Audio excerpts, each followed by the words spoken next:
Emerald sweets చాలా famous. సాధారణ పెయింటర్గా జీవితాన్ని ప్రారంభించి విజయరామ్ అనే వ్యక్తి 1999లో ఓ చిన్న కొట్టు ద్వారా ఈ స్వీట్స్ను పరిచయం చేశారు. ప్రకృతి వ్యవసాయాలను అనుసరిస్తూ స్వీట్స్ తయారు చేస్తున్నామని చెప్పుకుంటూ ఎంతో ఫేమస్ అయిపోయారు.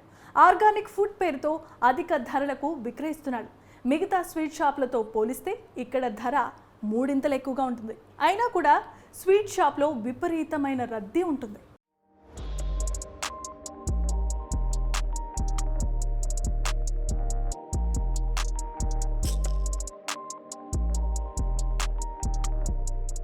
ప్రస్తుత సమాజంలో అంతా కల్తీమయమైపోయింది. దీంతో ఆరోగ్యాన్ని కాపాడుకోవటం కోసం ఆర్గానిక్ ఫుడ్ వైపు చూస్తున్నారు ప్రజలు.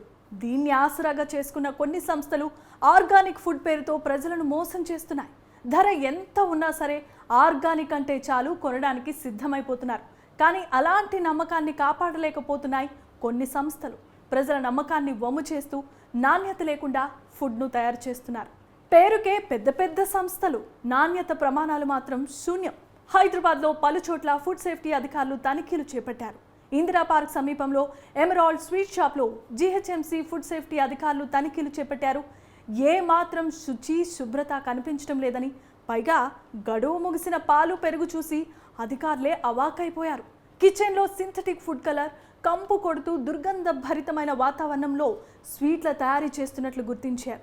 రోజుల తరబడి ఫ్రిడ్జ్లో నిల్వ ఉంచిన పాలు, పెరుగు, పన్నీర్ను సీజ్ చేశారు. స్వీట్ల తయారీలో మోతాదుకు మించి ఫుడ్ కలర్స్ను వినియోగిస్తున్నట్లుగా అధికారులు గుర్తించారు. అంతేకాదు, కిచెన్లో ఎలుకలు, బొద్దింకలు తిరగడాన్ని గమనించిన అధికారులు ఎమరాల్డ్ స్వీట్స్ తయారీ నిర్వాహకులపై సీరియస్ అయ్యారు.